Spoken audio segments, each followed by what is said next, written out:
Hey, what's going on, everybody? This is your man, Lake Taylor. Waiting on my dude, J Kev, to get in here. Let's see if we can get him on. Let me go on Facebook and share this to the typical places. I was trying not to be late, but of course, it happened. I was 2 minutes off schedule. So, anyway, hopefully, everybody's doing well. Let me get this shared, and hopefully, J Kev will be on. Hold on 1 second.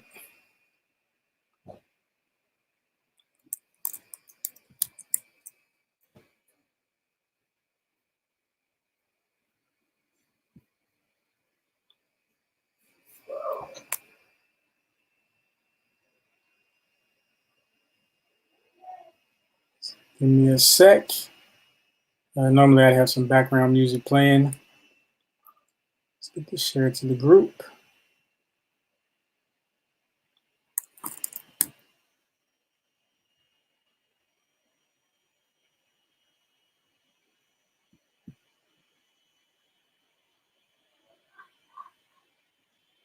So to my homepage.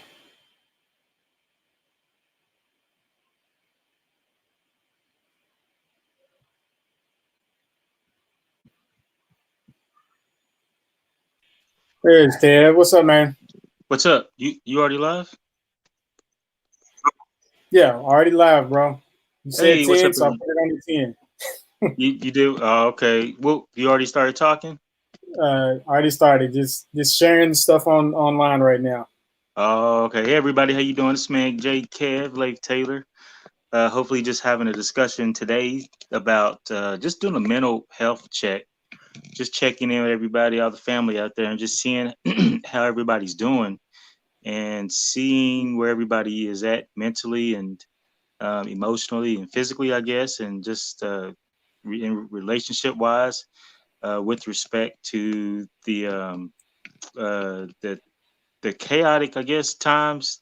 Depends on your perspective. It can be chaotic, but also can be a time of peace and calm and opportunity, just depending on where you're at and your perspective on things. So I just, when you asked about the topic and what I wanted to kind of just start out with, I just want to start out with how is everybody doing mentally out there and in their heart and in their mind, their body, as Yep. far as coping with how things are going with respect to where you're at. And this, I see people doing it on social media and other outlets and stuff. So I figured why not just have a conversation around it involving the community and stuff. And what are you doing to cope? And what are you doing to kind of not only just to thrive through these times. I was thinking, about some definitions and some words. I was thinking about resilience,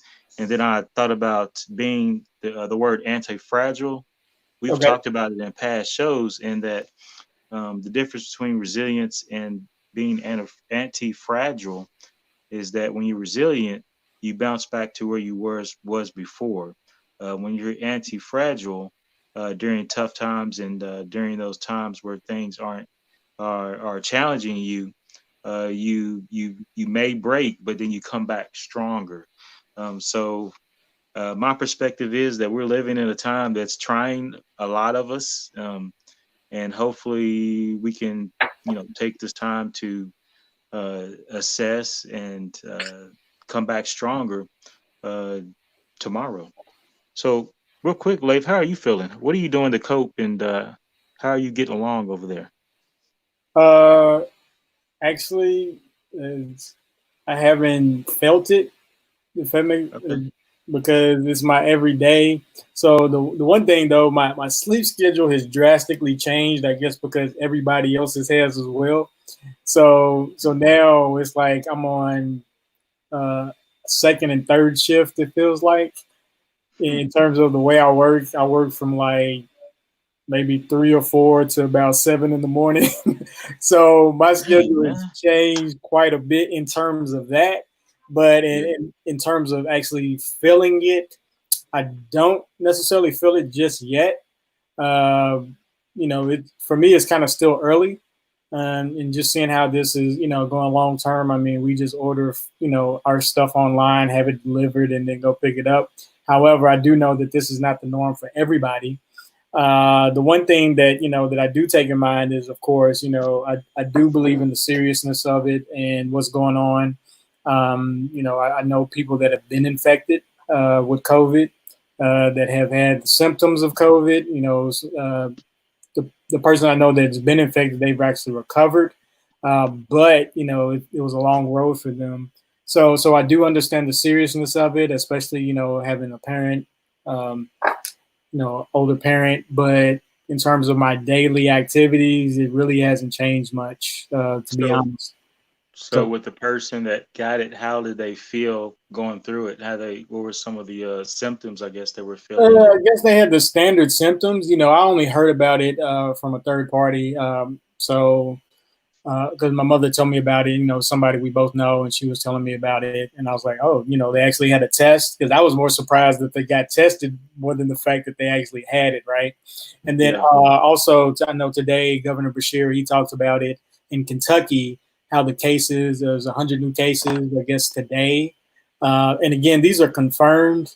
So that's one thing, again, that I don't think people understand is, they're like, oh, well, it's not, because again, I was the same way in the beginning. But however, uh, confirmed versus how many cases are out there are way different. Confirmed means Yes. you've been tested, you've been diagnosed, and you've been, it's confirmed that you actually have it.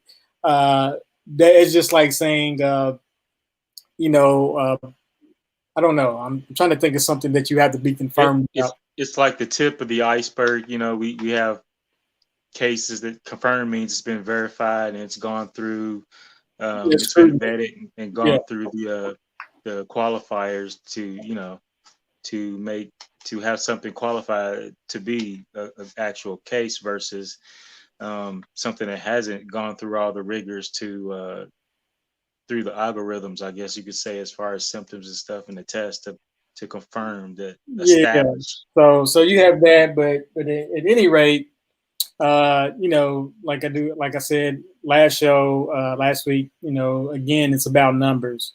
It is the numbers are more pressing than the disease itself, if that makes sense. It's the fact that everything is happening right now, and so you have to consider that. For example, I know you got to think about diabetic patients. I'll speak on that, right? Yes. So as a diabetic patient, you have a variety of different things that you have to do. So say that you hurt your foot. And for a diabetic patient, foot care is extremely important, especially when you talk about neuropathy and necrosis, right? And so if you have a damaged foot, you're supposed to go to a wound care center in order to get it treated. It's not just like, oh, I'll just put a Band-Aid on it and walk away. No, you're supposed to go to a wound care center. During this time, those options aren't readily available. And so, we're talking about COVID, but it affects everything else in healthcare because that is the main thing right now. So, something that's simple is compounded because of the lack of resources. So, that's something that we always have to keep in mind. Thank God, and luckily for my family, we haven't had any medical emergencies. But standard medical emergency during this time is way different than it was 2 months ago. And so that's something that everybody has to keep in mind. And one thing about staying home is it keeps you safe from other accidents that can happen. The flip side of that is the majority of accidents happen in the home. So, Mm. so you have those kinds of variations that you have to consider and think about. So keep those things in mind. This is still very serious times. I mean, if you haven't been hit economically just yet, you will be. And this could be in the plus and the minus, even from the standpoint of those that are getting increased work, you're going to get hit somewhere else. So it's trying to figure out what that new balance is. Earlier today, actually tonight, Lamar and Tim Guthrie, they went online. Base 110 had an event earlier today talking about the SBA loan for those, hardship economic loan that's forgivable, and you can get up to 10,000 to 20 million. I mean, to 2 million. I'm sorry. And so, just go fill that out. Look Is on that my small timeline. business? Yeah, look at my timeline. I have the link to the video where they talk about it, and they go through all the steps. So it's a very short application is compared to most loan applications, because most loan applications they ask for everything. So that one's very short. It just asks for your revenues, cost of goods sold, your base information, and that's really it.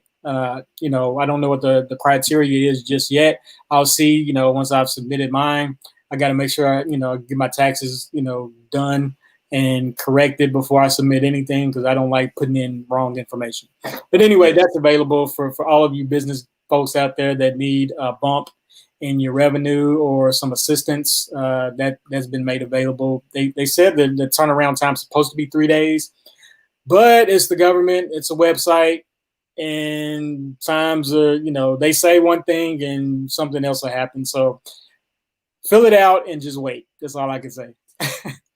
With the government, it's over promise, under deliver. Always. So I from that standpoint, in terms of when it'll happen, I don't know. But the approval process, once they, you will get a follow up call. They will follow up with you. But it's said that that once you've been approved, it's supposed to happen instantaneously. But you know how that goes. So I wouldn't hold my breath on that. But at least if you do need the assistance, make sure that you fill it out. Yeah, and I've seen a lot of good links out there. I think Find Help is one of them. I think, I'm not for sure, but maybe if you type in Find Help on Google, that's one I seen that Tim Ferriss posted on LinkedIn. And I just kind of spruce around and shows it's like an aggregate for whatever help that you may need in so many areas, whether it be your health, finances, education, just about every area of your life that you may or may not need help in. There's a link for it. Yeah, that's what it says, DeAndre. There's an organization that can out there that can help you. Yeah. Just speaking about that, so I seen what she said, forgiving loan that you talked about. And that this is kind of a time where if you have your eyes open and you're positioned to take advantage of some of the things that's going on, then this may be a good reset, so to speak, if you're positioned to take advantage of it. If not, then it's a good lesson learned. For me, it's a lesson learned. But position yourself anyway, and that's the thing. Whenever you see that there's trouble, then if trouble has hit you, then make sure it doesn't hit you again.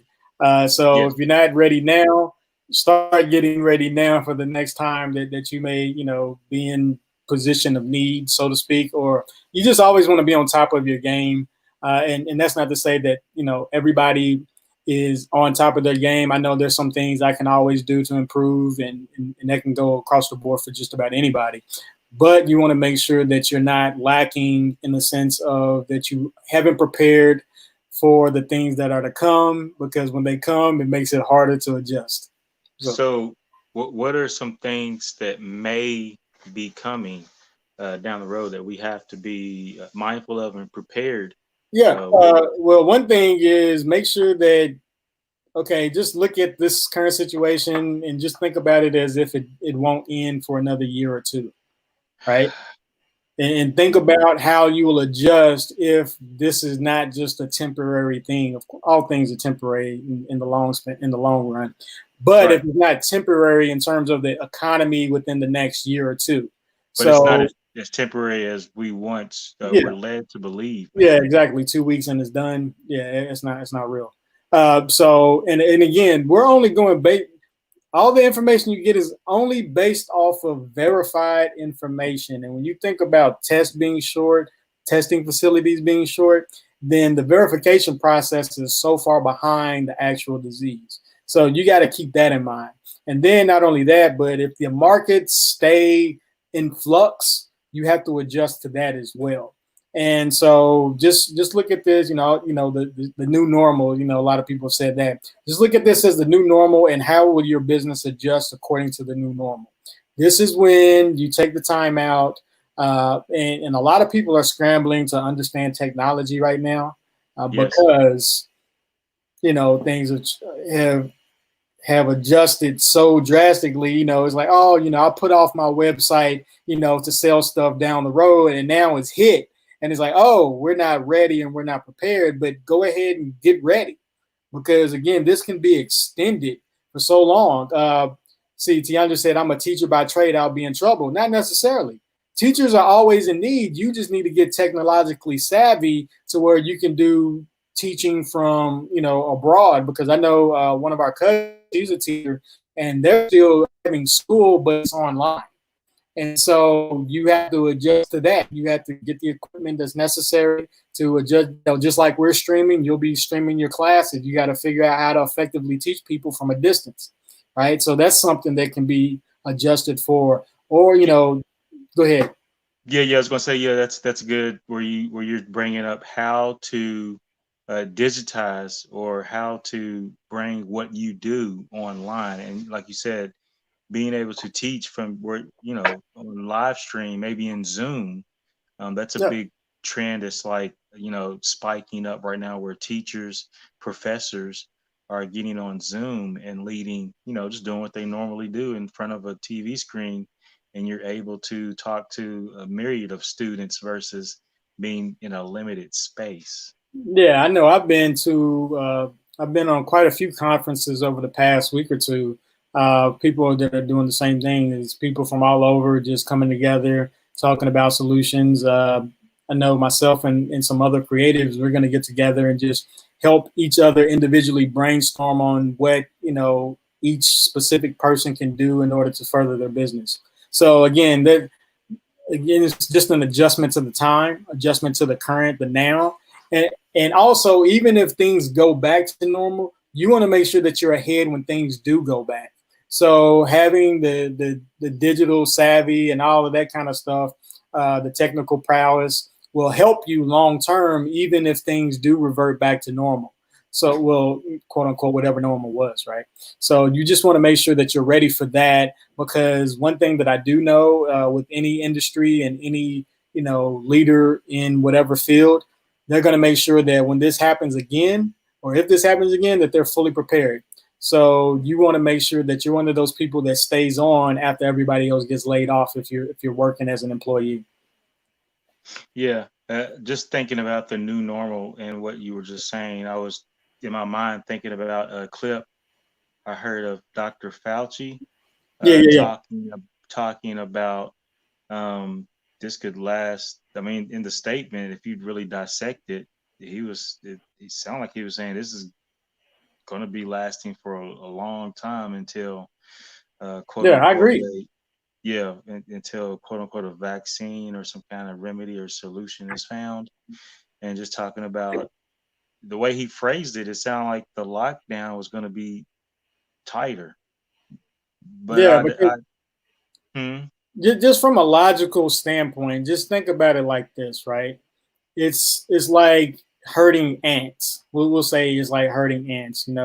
You have ants in your home, and you need to herd all the ants. The problem is you can only identify the ants that you've seen, right? yeah, yeah, And so, and it is going to be hard enough corralling the ants that you actually see. But there's other ants in your house that you know about, but you just don't know exactly where they are. So how long does it take you, without spraying the entire house, how long does it take you to get all the ants? And that's kind of the situation that we're in, because one, people don't know if they've been infected or not, right? And you may have symptoms, because the symptoms have been varying based on what you've been watching. So you may think that you've had it and think that you're safe, and then it's like, well, I'm good, I've already had it. And then you go out, you realize you didn't have it, and you can catch it.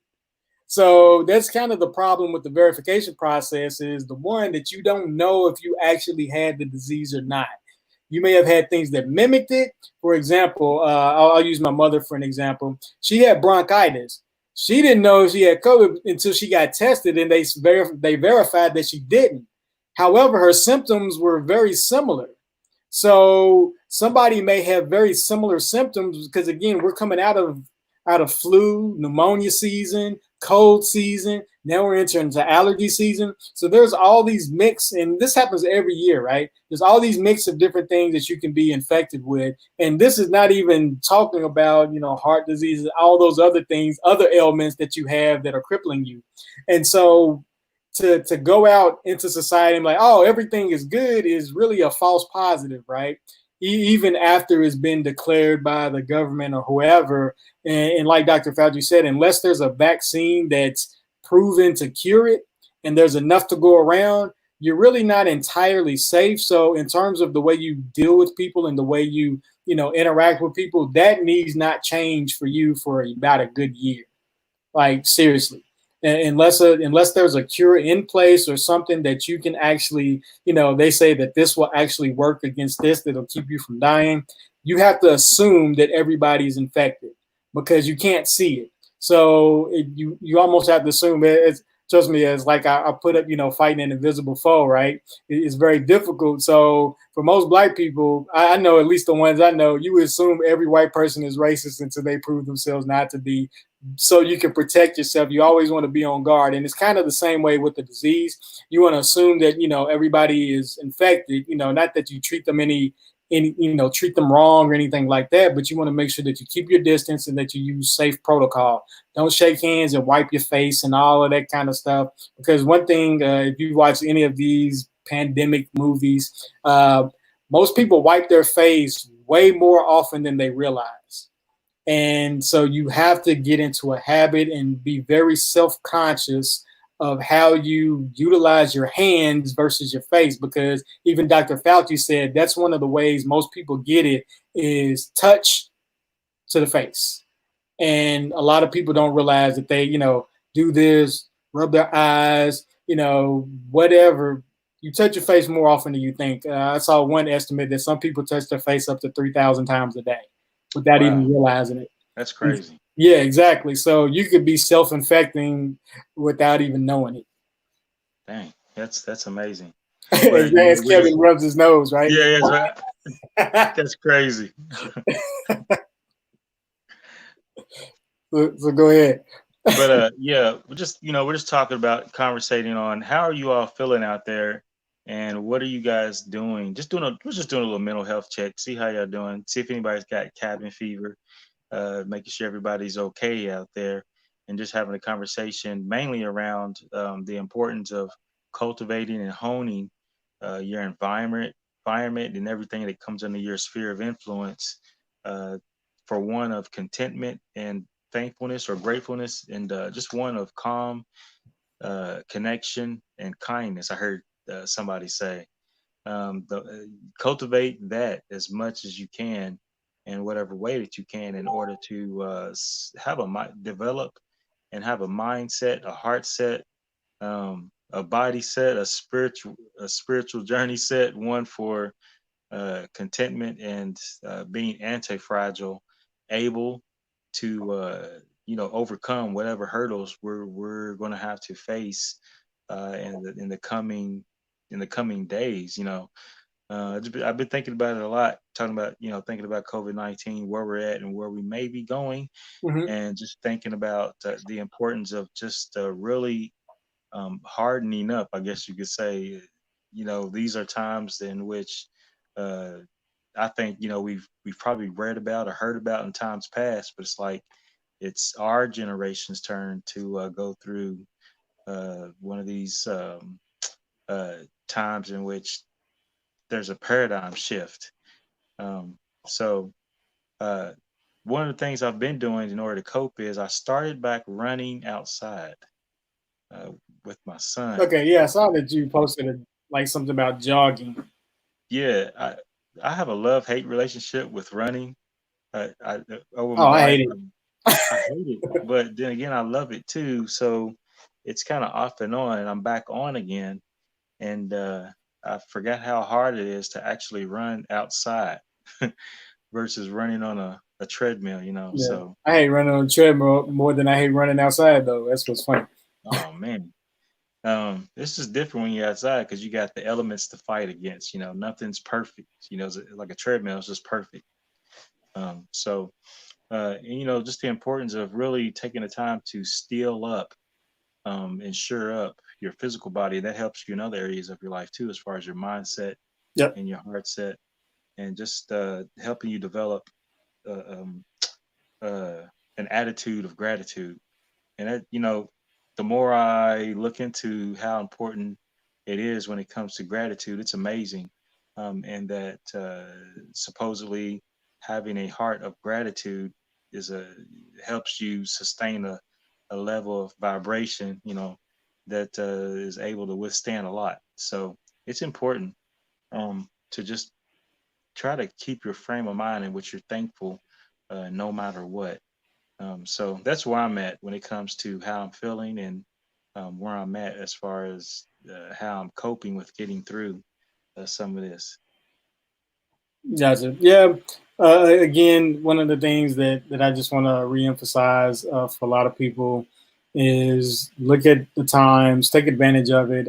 For example, I have a friend that, she says she's never had this much free time. So she's just Can learning you share? all kinds of things. Yeah, she's Oh, attending all kinds of stuff. She sends me notes on like classes she's taking and wow. things like that. Yeah, because she hasn't had the free time before. And so if you find yourself in that situation, make sure you take advantage of it, because when things get back up swinging, then you'll actually probably be working more hours in a shorter amount of time, because everything has to get readjusted to the time that's been left off. Most companies aren't prepared for time suspended, for suspended time, right? And especially if you work in a government agency. So those, yeah, you're going to get Absolutely. slammed once you go back to work. So take advantage now of the peace and the calm, the calm before the storm kind of Mhm. stuff. Take advantage of that. And like Kevin said, steel yourself up. Because one thing that, again, I don't think people really realize when it comes to, who has a bad immune system versus who doesn't. People have a false sense of their health sometimes. And, Yeah, and so everybody like, yeah. oh, it don't affect me. It's just for old people. Until you get And hit. exactly. And chances are you don't realize how unhealthy you really are, especially if you looked at health statistics before COVID-19 ever hit. America was probably in a pandemic then, in the sense of health, right?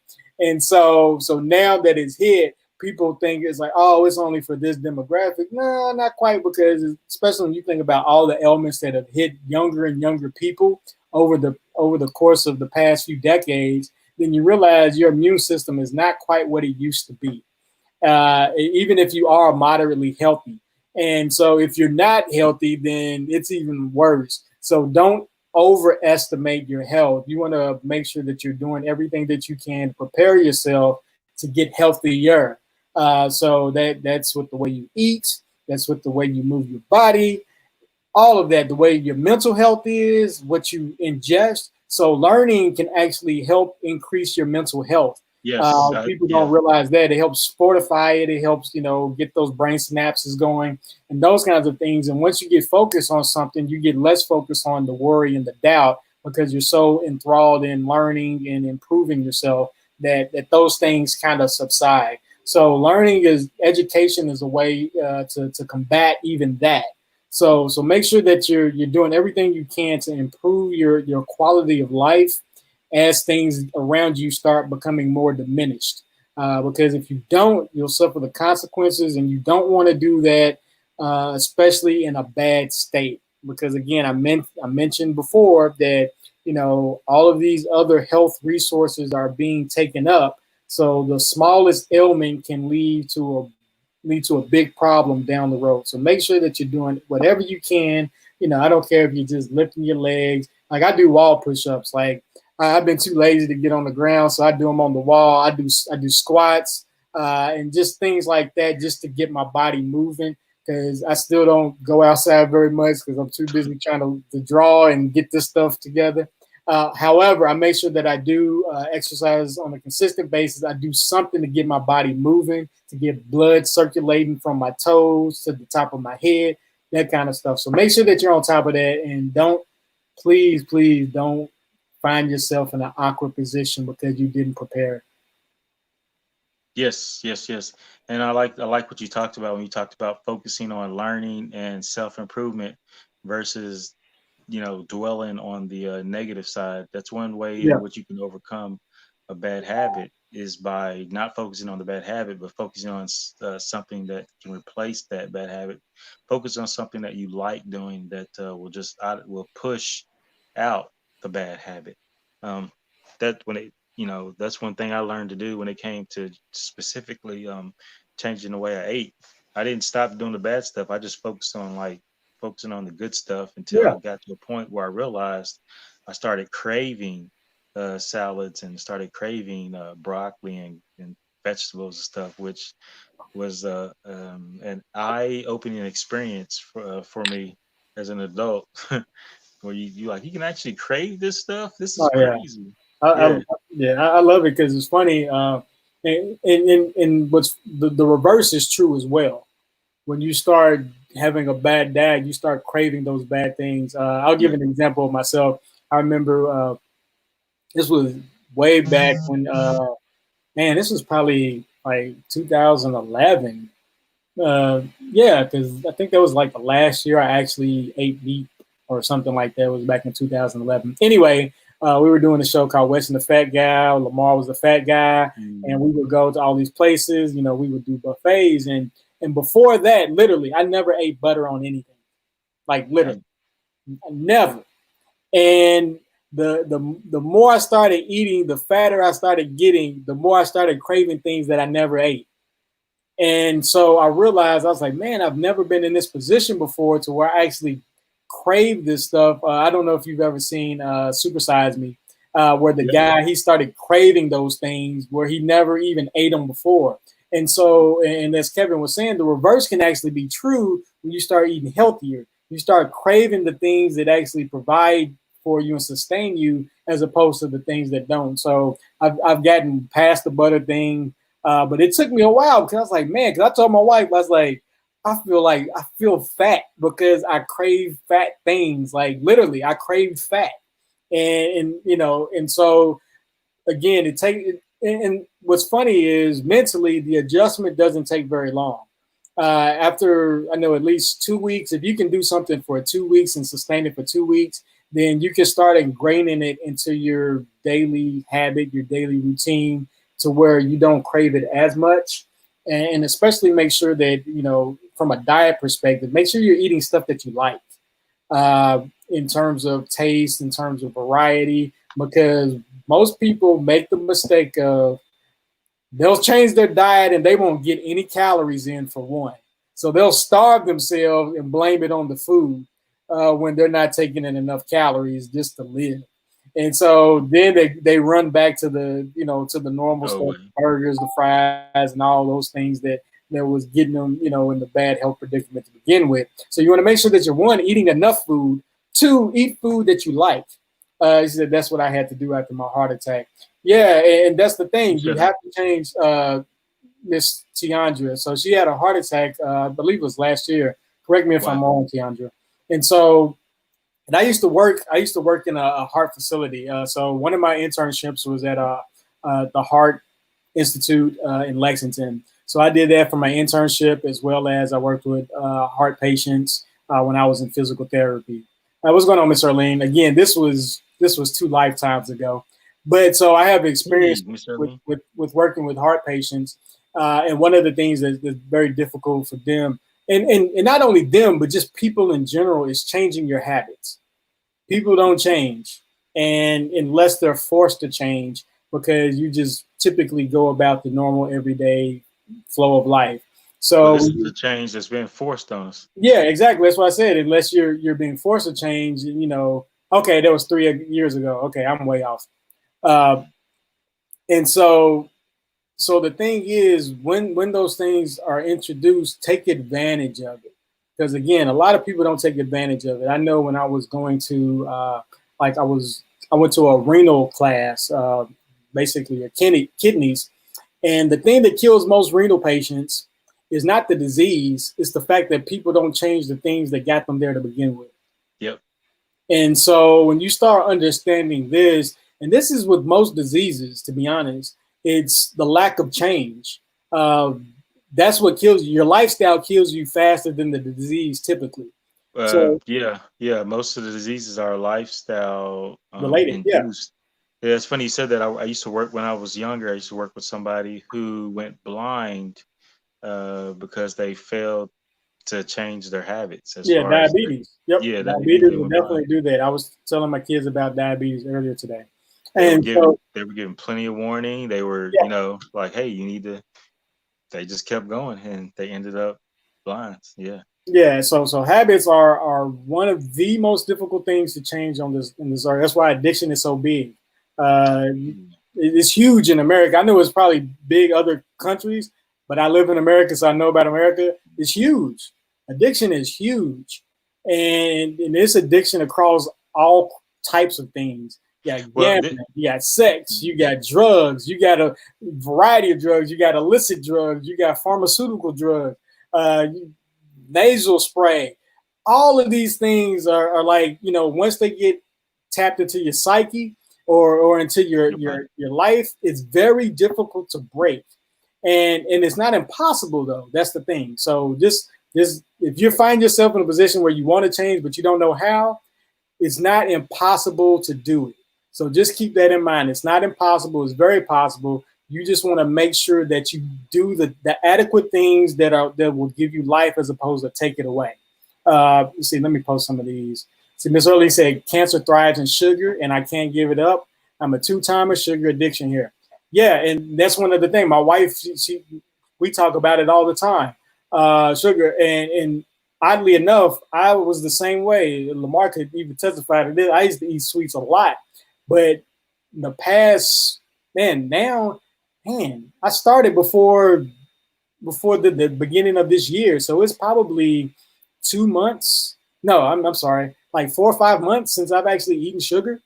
And I'm talking about like cookies, breads, or anything like that. It's been about 4 or 5 months, and because I eat stuff that I love to eat, I eat foods that I love to eat. I don't have to worry about it. It doesn't really draw me because my wife's like, okay, what do you want from the store? I was like, I haven't had like a peanut butter cup in a while, but I didn't even ask for it because I'm like, I'm good. The only I'll take it back. The only sugar I get is from a vitamin I take because it has a sweet taste to it. That's it. That's literally it. I'll eat fruits if I want something sweet, and that's it. And so that's the thing. So you have to make those commitments to yourself. And not only that, even if, sometimes people have a hard time making commitments to themselves, focus on somebody you love. But you can only do Focus on your that for why. so long. You can only do that for so long. It has to be internal. The external only lasts for so long. It's like, okay, I'm going to stay healthy for my kids. That's not strong enough to keep a change. It really isn't, because you need to do something that's internal, something that's self-motivated, that's internally motivated, as opposed to externally motivated. So that's the thing. She said, I need my froyo. Hey, that's you. but again, you just have to know what you should be doing and make sure that you make the right adjustments so that you're not making your situation worse. Because again, you read the pamphlets. Because I talked to the kidney doctor when I went. I was going with somebody that had renal failure, and I was talking to him. I was like, so basically, what I'm reading here, this whole seminar that you gave is that people don't change, so they die. She's like, pretty much. That's what the whole 3 hours, 2 hour little seminar was about. Was about that. Okay, these are the things that you shouldn't do. These are the things you should do. And the average lifespan of those that are diagnosed is only 5 years. From transplant to death is typically 5 years, and it has nothing to do with the fact that you got there. Is the fact that you don't change what got you there. That's what kills people. And so I just want to throw that out there. I know we took a kind of a turn, but in terms of taking care of yourself and making sure that you utilize this time, take advantage of it and get yourself healthy. And also what's great about it is you can actually learn about it now. We talked about learning. You can learn about the things that you need to do. You got questions, just look it up. You got Google. People don't take advantage of the simple fact that Google can stream a whole lot of information at your fingertips. We have billions of libraries at our fingertips that we don't take advantage of enough. So make sure that you take advantage of Google. look up whatever it is, whatever diagnosis that you have, and see how other people have overcome it. See, what's clinically tested and proven. But again, those things are very limited. So, a lot of people hang their hat on science. Science is very limited. Numbers do great things or whatever. But again, most information is limited based on the data that they can collect. So just keep that in mind. But make sure that you do everything that you can to change your habits. Look up, I always talk to Charles Duhigg. Look up the book on habits. It talks about cue, reward, and go ahead. Cue. That's that cue. Cue and reward. It's something else. Trigger, yeah. Trigger, what triggers the habit, the cue the habit, what cues the habit, what triggers the habit, and the reward that you get from the habit. So even Froyo, what is it that triggers that gives you a cue that you needed? What is it that triggers your action to go get it? And what is the reward that you get from it? So it's those kinds of things that you have to analyze, because again, this is you. Doctors can't tell you what your triggers are unless they study you for so many hours a day. But so that's up to you to identify, especially now that you got free time. If you're self-containing, then you got limited space. Make sure that you start keeping track of what is it that's cueing your habits and that's triggering those things that you do. It'll be surprised. You'll surprise yourself at actually what makes a habit, and it's typically not the thing that you think. No, yeah, and that's really a nice little, I guess, connection to what we're talking about as far as how you Awesome, answering the question, how are you all feeling out there, and that your emotions, your feelings is often what triggers or sets the cue up for your habits. And it's just not me saying this. Advertising agencies know this very well. That's why they always go for your emotions versus your mind when it comes. Yeah, that's why they pair it with things as well. They pair it with specifically things. Yeah, they're very detailed and specific about what emotion they want to connect to their product or their service with, in order to get a habit built up in you that you don't think about. Just thinking about thinking about social media and Facebook. And think about political campaigns. They're perfect at it. They get you riled up and in your feelings, and then they make you take actions that you'll probably regret. Yeah, you just don't. Getting you in your feelings is one of the key objectives. Even just that, just thinking about now. That's why we titled the show, "How Are You Feeling?" A lot of people really don't know how to put labels on how they're feeling. I was listening to a counselor talk about the hundreds of feelings that we're able to feel, but many of us can't articulate them. We can only articulate them with a couple of words. And so if you're able to articulate and express yourself in a more detailed manner, then you're able to kind of know thyself a little better, and how you're feeling. This is the opportune time to really get to know yourself and get a hold of yourself with respect to all areas of yourself, including your emotional life. So that's all I really got for today, Leif. Just want to talk about how people are feeling and coping with the way things are going, COVID-19, and I'm always thinking about solutions, and when it comes to tough times, because that's what really matters.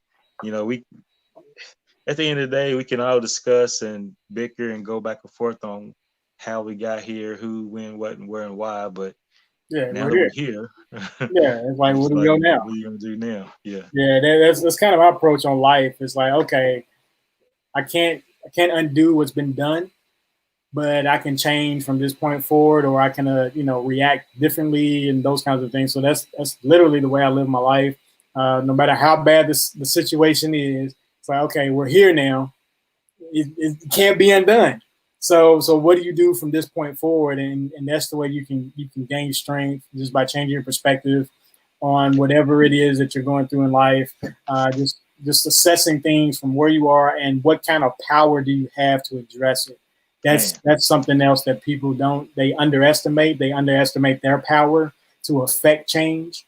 And, we definitely don't want you to feel unempowered. We want to empower you. Yeah. We want to empower you through information. We want to empower you, through life experiences. We want to empower you just by, telling you, there are resources out there that can help you. So just make sure that you Kevin started off talking, assess how you feel and see what you can do about it. Get healthy, focus on your health. That's mental, physical, even relationship health, especially those of you that are, I was going to say locked up with a spouse, but not necessarily locked up, but, in close quarters with a spouse. Those things are real, emotional things that you haven't had to deal with before are very real now, because most people hide behind work, and if work is no longer there to hide behind, now you're confronted with the person that you haven't been addressing or anything like that. And even those that I specifically feel for those in New York. I know we talked about it last time, but again, those in New York, I specifically feel sorry for them because most of their living spaces are smaller than normal. And this is a time where, large families have to spend a lot of time in close quarters. And that can be very stressing in and of itself. So if this is a new experience for you, find ways to cope with it. Find ways to change how you've normally done things as well. Assess, if you're a rigid person, maybe not be so rigid during these times in terms of the way you deal with your family and those kinds of things, because that emotional stress can be hard on you and hard on them. And stress is a killer, and stress can lower your immune system, which people don't think about. And so you're more likely to get infected by something, whether it's COVID-19 or not. So just keep that in mind. Let a lot of stuff go. Things will probably get broken in the house if you have kids around a lot. So just let it go. Just learn to relax and chill, because again, this is going to be longer than most people expect. And you have to accept this as the new normal, just in a temporary sense, but you want to make sure that you can thrive in it regardless of if things change or not. So that's all I got, bro. All right, cool. Two shot guys in the mic. Leif and J Kev here, just having a conversation about how you're feeling, how you're coping. And just the number one thing is to change your perspective and start by finding some things you can be grateful for. So Yes, that's all we got for today. daily. All right, peace, everybody. We appreciate you. Like, share, do what you got to do. Take care. Peace Bye. out.